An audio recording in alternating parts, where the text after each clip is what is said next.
माझ्यावर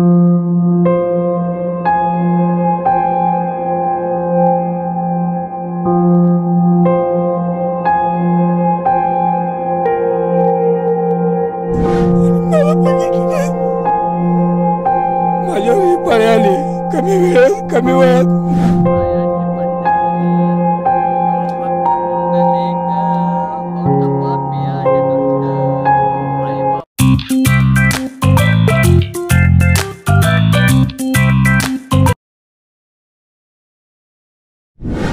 नमस्कार, शेतकरी मित्र विशालवरती आपल्या सर्वांचं सहर्ष स्वागत आहे. आजचा व्हिडिओ तुमच्यासाठी थोडासा वेगळा आहे, कारण आजचा व्हिडिओ हा त्यांच्यासाठी आहे ज्यांना आई वडील आहेत आणि त्यांच्यासाठी सुद्धा आहे की ज्यांना आई वडील नाहीत. आज 21व्या शतकामध्ये स्वतःच्या आई वडिलांना आज 21व्या शतकामध्ये ज्यावेळी स्वतःचा पोरगा वृद्धाश्रमामध्ये सोडून जातो, पण त्याच्यानंतर त्यांची अवस्था काय होते, त्याच्यानंतर त्यांचं जगणं काय होतं हे कोणालाच याच्याशी काही देणं घेणं नसतं. पण आज अशाच पद्धतीचं एक जीवन आणि अशाच पद्धतीचं एक जगणं आपल्याला दाखवण्यासाठी मी चाललोय जानकी वृद्धाश्रम घोसरवाडला. तर तुम्ही सुद्धा आज माझ्यासोबत चला जानकी वृद्धाश्रमामध्ये, पाहूया त्या ठिकाणच्या असणाऱ्या आजी आजोबांची अवस्था आणि त्यांच्यासोबत थोड्या गप्पा गोष्टी मारूया, त्यांचा जगण्याचा संघर्ष आपण जाणून घेऊया. तर चला माझ्यासोबत तुम्ही. नमस्कार, शेतकरी मित्र विशालवरती आपल्या सर्वांचं सहर्ष स्वागत आहे. आज आपल्यासोबत आहेत जानकी वृद्धाश्रमाच्या व्यवस्थापिका पूर्वा बाबासाहेब पुजारी मॅडम. तर मॅडमांचं आपल्या चॅनलवरती सर्वप्रथम सहर्ष स्वागत. तर मी मॅडम आपल्या चॅनलवरती ओळख करून द्यायला सांगतोय. नमस्ते, मी पूर्वा बाबासाहेब पुजारी, जानकी वृद्धाश्रमाची व्यवस्थापिका आणि संस्थेची व्हाईस चेअरमन. तर मॅडम, कोण आहे ती सगळी माणसं आणि कुठून आलेले आहेत आणि हे वृद्धाश्रम चालू करण्यापाठीमागचं तुमचं कारण नेमकं काय? समाजाने नाकारलेली निराधार, मतिमंद, दिव्यांग अशी ही सगळी म्हणजे आमच्या ही कुटुंबातली ही सदस्य आहेत. आणि ही फक्त आपल्या पंचक्रोशीतली आहेत असं नाही आहे, तर संपूर्ण महाराष्ट्र आणि कर्नाटकमधील आहेत. म्हणजे फक्त आपल्या माणसाने केलेला हा म्हणजे भाग आहे की कुणी महाराष्ट्रातला कुणी कर्नाटकातला आहे. पण ज्या वेळेला खरंच परिस्थिती बदलते त्यावेळेला ह्या गोष्टी खरंच मॅटर करत नाहीत आणि जिथं आसरा मिळतो ते आपलं कुटुंब बनतं. आणि असंच हे जानकी वृद्धाश्रम हे परिवार बनलं आहे ह्या सगळ्या निराधारांचं. सुरुवात कशी झाली ह्या अगोदर एक उदाहरण सांगते की जवळजवळ 15 दिवसापूर्वीच आमच्या आश्रममध्ये एक मुलगा आला. नाव त्या मुलासारखंच गोड आहे की माऊली, पण त्याची खूप वाईट कहाणी आहे की तो फक्त 6 वर्षाचा आहे आणि त्याच्या स्वतःच्या आईनेच त्याला इथं आणून सोडलं आणि सोबत त्याची आजी पण आहे. म्हणजे खरंच सांगताना सुद्धा माझ्या अंगावरती अगदी शहारे यायला लागलेत की स्वतःची आई. म्हणजे आम्ही समाजाला खूप जवळून बघतो की एका साईडला मुलांसाठी व्याकुळ होणारे आई बाबा आहेत की आम्हाला मूल नाही आणि मूल दत्तक द्या, आणि एकीकडे समाजात अशाही व्यक्ती आहेत की ज्यांना आपलंच मूल ओझं होतं आहे आणि ते अशा ठिकाणी आणून सोडतात. तर तुम्ही पाहू शकताय की कशा पद्धतीने एका लहान मुलाला सुद्धा, म्हणजे आपण हे आता वृद्धाश्रमामध्ये जरी आलो असलो तरी या वृद्धाश्रमामध्ये एक लहान मुलाला सुद्धा आणून सोडलेला आहे. 6 वर्षाचा मुलगा आहे ज्याचं नाव आहे माऊली, बरोबर. तर या माऊलीला आपण विचारूया काही प्रश्न. तर बाळ, तुझं नाव काय? माऊली. तुझं नाव माऊली. तू इथं कसं आलायस? तुला कोण सोडलं इथं आणून?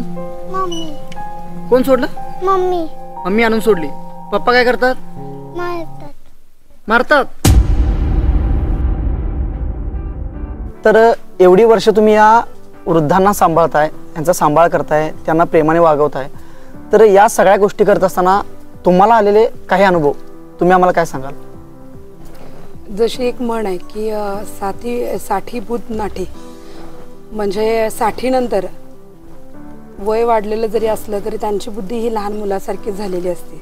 म्हणजे लहान मुलं जशी असतात की एखादी गोष्ट आपण सांगितलं की ही करायची नाही आहे तर ती हट्टाने जसं करतात, सेम ह्याही लोकांचं असंच झालेलं असतं की म्हणजे आता हे समोरच बसलेले आमचे राजू काका आहेत की त्यांना सांगितलं की ग्लासमध्ये घ्या पाणी आणि प्या, तर लहान मूल कसं कंटिन्यू ते थोडंसं पाणी घेणार, टाकणार, पिणार. हे जी लहान मुलाची कशी खेळण्याची एक वृत्ती असते तर ती सेम आता तुम्ही त्यांच्यामध्ये सुद्धा बघू शकता. म्हणजे तसं वाटणारी ही छोटीशीच गोष्ट आहे, पण जेव्हा एखादं लहान मूल पण समोर आहे तुमच्या आणि एखादी 60 नंतरची व्यक्तीही तुमच्या समोर असेल तर तुम्हाला सेमच त्या म्हणजे म्हणीचं तुम्हाला प्रत्यय येईल की खरंच 60 नंतर ही बुद्धी ही लहान मुलांसारखीच होती. आणि अगदीच म्हणजे जसे वयाचे यांचे अनुभव आहेत भयंकर असे वाईट अनुभव जरी असले तरी ह्यांच्यात ही जशी लहान मुलांची भांडणं होत असतात, म्हणजे हे माझं आहे तू ह्या माझ्या वस्तूला हात का लावलंस, मग कधीतरी एखादा फटका मारणं जसं दोन भावा बहिणींच्यात होतं तसं ह्यांचंही होतं. मग कधी ओरडणं असतं, कधी अगदी बऱ्याच गोष्टी जशा म्हणजे लहान मुलांमध्ये घडत जातात तशाच होतात. काही गोष्टी माझ्या आहेत म्हणून लपवून ठेवणं असू देत, दुसऱ्याला कुणाला कळून देणं असू देत, किंवा एखादी छान दिसलेली गोष्ट ती मला स्पेशल आहेत म्हणून सगळ्यात पहिला जाणं आणि ते घेणं असू देत. म्हणजे ह्या ज्या गोष्टी आपण स्वतःसुद्धा लहानपणी ज्या केल्यात तर परत एकदा ह्यांच्या सगळ्यांच्याच म्हणजे रूपाने परत एकदा मलाही लहानपण अनुभवता पण येतं. इकडं ह्या गोष्टींचा आनंद जरी असला, दुर्लक्ष जरी केलं तरी बालहट्ट म्हणून, तरी पण एकीकडे बऱ्याच अशा वाईट अनुभव किंवा वाईट गोष्टीही आम्ही पाहिलेल्या आहेत. म्हणजे सांगायचं झालं तर जवळजवळ मला वाटतं 10 वर्षांपूर्वी, कदाचित त्याहीपेक्षा अगोदरचीच गोष्ट अशी आहे की एक आमच्याकडे आजी आलेल्या, त्या विट्याच्या होत्या. त्यांचं रेशन कार्ड म्हणजे विट्याचंच होतं, त्यामुळे आम्ही विट्याची आईच म्हणत होतो तिला.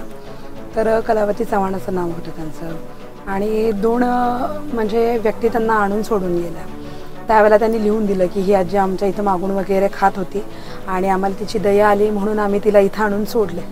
मग आम्हीही विश्वास ठेवला. आणि आता लोक म्हणतात किंवा प्रशासनही म्हणतं की तुम्ही आधार कार्ड वगैरे घ्यायला पाहिजे, व्हेरीफाय करायला पाहिजे, पण त्यावेळेला इतकं काही नव्हतं, त्यामुळे आम्हीही त्या गोष्टींकडे लक्ष दिलं नव्हतं. त्या दोघांनी साईन वगैरे केलेली होती, आजीचं रेशन कार्ड दिलेलं होतं आणि आम्ही त्या गोष्टीवरती त्या म्हणजे ग्राह्य धरल्या आणि विश्वास ठेवून आमचं चालू राहिलं. पण एक 6 महिन्यानंतर असं झालं की जयसिंगपूरमधल्या एक मॅडम आमच्या वृद्धाश्रमला भेट द्यायला आल्या, शिक्षिका आहेत त्या. तर त्या आल्या आणि मग आम्ही सगळी माहिती सांगत होतो की इथं अशी ही निराधार माणसं आहेत की भटकणारी वगैरे माणसं, असं कोणीही ज्यांना वाटतं की ह्यांना एक आधाराची गरज आहे ते इथं वृद्धाश्रममध्ये आणून सोडत आहेत. तर ह्या आजीही तशाच आलेल्या आहेत म्हणून. मग त्या ज्या वेळेला त्यांना भेटल्या त्यावेळेला त्या आमच्याशी भांडायलाच लागल्या की तुम्ही लोकांना खोटे सांगून हे मदत गोळा करतात किंवा पैसे कमवतात, हे तुम्ही सगळं फसवायचा धंदा काढलात. तर आम्ही मॅडमना विचारलं की असं तुम्ही का म्हणतात. त्यावेळेला त्या मॅडमने आमच्याकडे दुर्लक्षच केलं. अक्षरशः त्यांच्या गळ्यात पडून त्या रडत होत्या, आई म्हणून त्यांना हाक मारत होत्या. आणि थोड्या वेळाने शांत झाल्यानंतर त्यांनी सांगितलं ही कुणीही निराधार नाही आहे, हिला 2 मुलं आहेत आणि हीच ती आहे की जिच्यामुळे मी आज शिक्षिका बनली आहे. कारण माझी लहानपणाची परिस्थिती अत्यंत हालाकीची होती. त्यावेळेला हिनीच मला म्हणजे जेवायला घालणं असू देत, शाळेला आवरून पाठवणं असं हे सगळं तिनं केलेलं होतं. आणि मग आम्ही तिला रजिस्टर दाखवलं की ह्या 2 व्यक्तींनी आणून सोडलेलं आहे आणि अशी माहिती दिलेली आहे. तर तिने सांगितलं की ती जी 2 नावं आहेत ती तिच्या मुलांची आहेत. म्हणजे समाजात जसं मी माऊलीचंही उदाहरण सांगितलं की तशी ही मुलं आहेत तशी ही मुलं आहेत. आणि खरंच दुर्दैव आहे की ते दोन्हीही शिक्षक आहेत. म्हणजे शिक्षक हा मातीचा गोळा घडवणारा, लहान मुलाला घडवणारा एक कारागीर आहे. जिथं आपण म्हणतो की त्याच्यावरती आपण डोळे झाकून विश्वास ठेवतो, तसा आम्हाला त्याच शिक्षकांचा हाही एक अनुभव वाईट आलेला होता. मला असं कुणाला नावं नाही ठेवायचं आहे, पण हा एक खरंच आलेला आम्हाला अनुभव आहे. आणि ज्यावेळेला आम्ही परत त्यांनाही विचारलं किंवा आजींनाही विचारलं त्यावेळेला आजीने सांगितलं की हो मला त्यांनी धमकी देऊन घेऊन आलेले की आमच्याबद्दल काही बोलायचंच नाही. आणि त्या खरंच बिचारीनं मरेपर्यंत कधी त्यांचं नाव पण काढलं नाही आणि त्यांच्याबद्दल कधी वाच्यता पण केली नाही. तर आपल्यासोबत सुभाष कोळी आजा आहेत. तर ते आजा सुद्धा आपल्या चॅनलवरती एक अभंग म्हणून दाखवणार आहेत. तर तो अभंग तुम्ही ऐकावा अशी मी तुम्हाला सर्वांना विनंती करतोय. भक्त पुंडलिकासाठी उभा राहेला विटेवरी, धने मला बी दाखवा ना विठुरायाची पंढरी. तो भक्त पुंडलिक होता पापी आणि दुष्ट, आई बापाची केली सेवा त्याची पापी झाल्या निष्ठ. आपण स्टेटसला ठेवतो की खरंच ज्याच्या पायात तुटलेलं चप्पल आहे तो बाबा आहे, बनियन ज्याचं फाटला आहे तो बाबा आहे. हे स्टेटस नाही आहे, ही खरोखर रिअल परिस्थिती आहे. तो बाबाच असतो जो खरंच फाटकं बनियन झाकून घालत असतो, पण मुलाच्या अंगावरती स्टँडर्ड आणि ब्रँडेड शर्ट पाचल म्हणून हट्ट करत असतो. कारण त्याला वाटत असते की माझा मुलगा 4 चौघात चाललाय, भले आज मला मिळालं नाहीये, मी अजून कष्ट करतो पण माझा मुलगा चांगला दिसू दे. त्याला कुणी म्हणायला नको की तू एका गरीबाचा मुलगा आहेस. तोही समाजात तितकंच म्हणजे चांगलं लाईफ जगता यावं म्हणून तो काबाड कष्ट करत असतो. मग जेव्हा खरंच माझी ह्याच्या थ्रू एक विनंती पण आहे सगळ्याच तरुण पिढीला, सगळ्याच त्या आज मिळवते झालेल्या प्रत्येक त्या व्यक्तीला की आई बाबांचे कष्ट कधीही विसरू नका, कारण त्यांनी कष्ट केलेत आज म्हणून तुम्ही तिथपर्यंत आलात. म्हणजे आपण म्हणू शकतो की सध्या आई वडिलांचं प्रेम हे 21व्या शतकामध्ये स्टेटस पुरतं खरंच मर्यादित झाले का. कारण भारत ही संतांची पंतांची थोर विचारवंतांची भूमी म्हणजे भारत आहे. आणि प्राचीन कालखंडामध्ये जर बघितला तर याच भारत देशामध्ये आपल्या आई वडिलांची सेवा करणारा भक्त पुंडलिक सुद्धा या देशामध्ये जन्माला झालेला आहे. आणि याच आई वडिलांना स्वतःच्या खांद्यावरून काशी यात्रेला घेऊन जाणारा श्रावण बाळ सुद्धा याच मातीमध्ये जन्माला आलेला आहे. बरोबर. पण काळ बदलला तसतशी माणसं बदलली आणि माणसांच्या वृत्त्या बदलल्या, संस्कार नष्ट झाले आणि स्वतःच्या आई वडिलांना खरंच ज्यावेळी वृद्धाश्रमामध्ये टाकणारी पिढी जन्माला यायला लागली त्यावेळी खरंच प्रश्न पडायला लागला की नेमकं आमच्या 21व्या शतकाची वाटचाली नेमकं कुणीकडे. आणि खरंच इथं आज या जानकी वृद्धाश्रमामध्ये आल्यानंतर ठीक आहे, सुरुवातीला काही प्रसंग असे होते की ते थोडे बरे वाटले, पण तुम्ही सांगितल्यानंतर काही प्रसंग असे होते की खरंच मनाचा थरका फोडलेला आहे आणि अजूनही मनाला प्रश्नचिन्ह राहिलेलं की अजून आपल्याला पुढे येणाऱ्या काळामध्ये काय काय पाहायला मिळणार आहे. ह्या लोकांनाही बऱ्याचदा आम्ही सुरुवातीला पाहिलं की नेहमी उदास राहणार, कारण आयुष्यभर कष्ट केल्यानंतर उतार वयात ज्या वेळेला वृद्धाश्रमाचा मार्ग दिसतो त्यावेळेला ते मन उदास होतं. ती उदासी नेहमी त्यांच्या चेहऱ्यावरती जाणवत होते आणि म्हणूनच त्यांचं मन रमवण्यासाठी आम्ही गोशाळेची सुरुवात केली. म्हणजे बऱ्यापैकी आपल्याकडं हा ग्रामीण भागातलाच वर्ग आहे किंवा मातीशी नाळ जोडलेलाच एक वर्ग आहे. त्यामुळं आम्ही ठरवलं की तेच असं कार्य करायला पाहिजे की ज्यांचे म्हणजे ह्यांचं मन ज्यामध्ये रमू शकेल. आणि म्हणून आम्ही हा गोशाळेचा एक प्रकल्प चालू केला की ही लोक दिवसभर, म्हणजे असं नाही आहे की बऱ्याच वृद्धाश्रमात असं घडतं की फक्त त्यांनी बेडपर्यंत त्यांना जेवणाचं ताट वगैरे दिलं जातं, पण आपल्या इथं खरंच घडत नाही तसं. सकाळी उठल्यानंतर आंघोळ झाल्यानंतर त्यांनी आपल्या विठ्ठल रुक्माईची पूजा करायची आहे, आरती करायची आहे.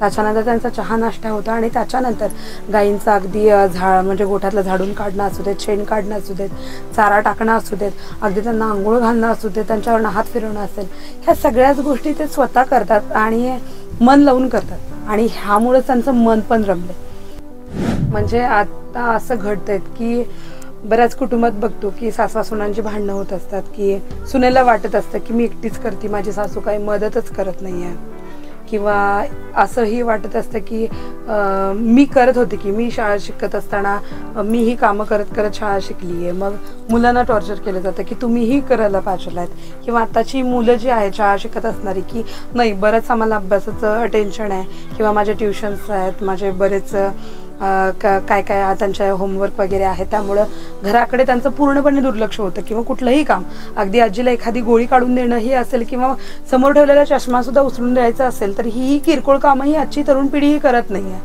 तर मी त्या सगळ्यांनाच हे सांगू इच्छिते की ह्या दोन्ही गोष्टी माझ्या इथं तुम्हाला बघायला भेटतील की आज माझ्या सासूबाईंचं 67 वर्ष वय आहे, पण ज्या वेळेला आम्ही कुठंही म्हणजे आम्ही दोघं कामानिमित्त जर नवरा बायको बाहेर गेलो असेल तर पूर्ण हा जो आमचा जो व्याप आहे, मनोरुग्ण असल्यामुळे 24 तासांकडे लक्ष द्यावं लागतं, तर ते लक्ष देणं असू देत, चुकून जर मला यायला वेळ झाला तर स्वयंपाक करायचा असू देत, म्हणजे भात भाजी आमटी हे सगळं त्या स्वतः अजूनही ह्या वयामध्ये करतात. म्हणजे 4 माणसाच्या कुटुंबामध्ये जिथं सासूबाई ग्लास उचलून पाणी पित नाही ही जिथं सुनेची तक्रार असते, तिथं मी त्या सासवांना सुद्धा सांगू इच्छिते की माझ्या सासूबाई सुद्धा 67व्या वर्षी ह्या 50 माणसांचं कुटुंबाचं अगदी आनंदाने करतायत. आज वृद्धाश्रमामध्ये आल्यानंतर एक गोष्ट समजली की आजपर्यंत जेवढी वृद्धाश्रमामध्ये आलेली जी आजी आजोबा आहेत ती एवढ्यासाठी आलेत की क्षुल्लक बारीक सारी गोष्टीवरून झालेले जे वाद आहेत, जी भांडणं आहेत तीच त्या पाठीमागची कारणं आहेत. पण येणाऱ्या काळामध्ये जर आपल्याला ही वृद्धाश्रम जर थांबवायची असतील आणि हे जे घडत चाललेल्या गोष्टी त्या गोष्टी जर आपल्याला खरंच कुठेतरी बंद करायचे असतील तर नक्कीच आपल्याला येणाऱ्या पिढीवरती चांगल्या पद्धतीचे संस्कार करणं गरजेचं आहे. आणि नक्कीच आज सर्व तरुणांना मी एवढं सांगतोय, जे तरुण असतील, ज्यांची लग्न झालेले, ज्यांची लग्न झालेली आहेत किंवा ज्यांची लग्न व्हायची आहेत, या सर्वांना एकच सांगतो की तुम्ही आज जगामध्ये कुठेही फिरायला जा, पण लग्न झाल्यानंतर लग्नाच्या अगोदर तुम्ही एक वेळ अशा वृद्धाश्रमांना भेट द्या.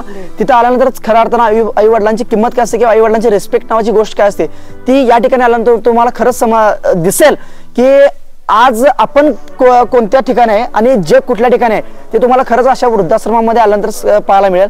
नक्कीच या चॅनलच्या माध्यमातून माझ्या काहीतरी आजपर्यंत उद्योजकांच्या माध्यमातून किंवा उद्योग कसे करायचे, उद्योग वाढवायचे कसे, म्हणजे यशस्वी उद्योजकांच्या गाथा नावाचा एक एपिसोड चाललेला होता. पण खरंच समाजामध्ये जे आज भयान वास्तव आहे असं या वास्तवांवरती बनवला आजचा एक वेगळा व्हिडिओ आहे. नक्कीच हा व्हिडिओ तुम्हाला आवडला असेल तर व्हिडिओला लाईक करा, कमेंट करा, व्हिडिओ शेअर करा आणि माझं शेतकरी मित्र विशाल हे सबस्क्राईब करायला विसरू नका. आणि त्याचबरोबर मॅडमांना सुद्धा काहीतरी सांगायचं आहे, जानकी वृद्धाश्रमाला भेट द्या. आणि एक वेळ मी एवढं सांगतोय की या भागामध्ये आहे, तुम्ही सांगतोय माझं गाव इथून मांगूर एक 20 किलोमीटर अंतरावरती आहे. मी जवळजवळ प्रत्येक महिना 2 महिन्याला या ठिकाणी भेट देतोय.